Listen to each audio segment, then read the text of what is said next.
According to YouTube statistics, only a small percentage of people who watch my videos are actually subscribed.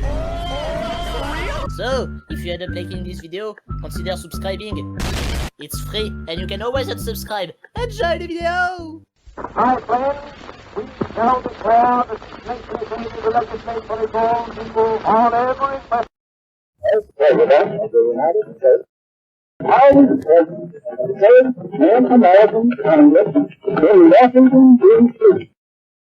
My fellow citizens, recent events have imposed upon the patriotic people of this country the big bosses of the political field, the beneficiaries of privilege in the field of industry, the men who... I am willing to admit that war has accomplished much in the progress of the world. I am willing to admit that there are certain crises. There never was a time when impatience and suspicion were more keenly aroused by private power selfishly employed. When jealousy of everything concealed or touched with... My countrymen, there isn't anything the matter with the world civilization except that humanity is viewing it through a vision impaired in a cataclysmal war. Sale of his produce, no matter how low the price, to pay his taxes. The manufacturer, the professional man.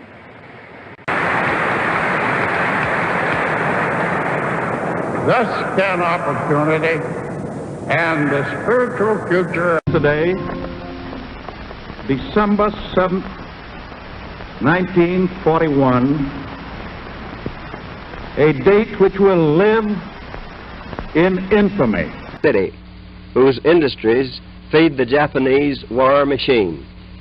If the Japanese insist on continuing resistance beyond the point of reason, their country will suffer the same destruction as Germany.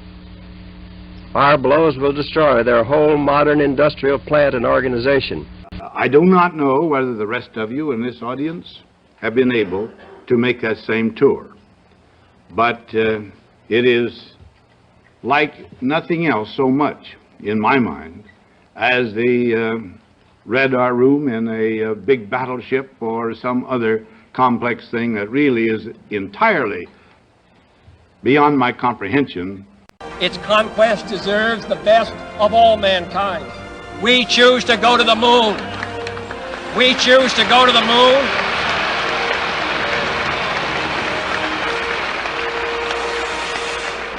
We choose to go to the moon in this decade and do the other things, not because they are easy, but because they are hard. All Americans must have the privileges of citizenship, regardless of race. And they are going to have those privileges of citizenship, regardless of race. Therefore, I shall resign the presidency effective at noon tomorrow.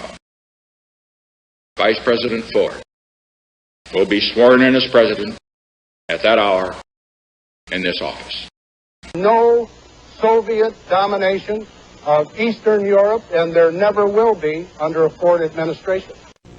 I want to talk to you right now about a fundamental threat to American democracy.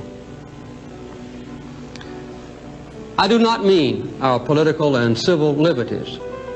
They will endure.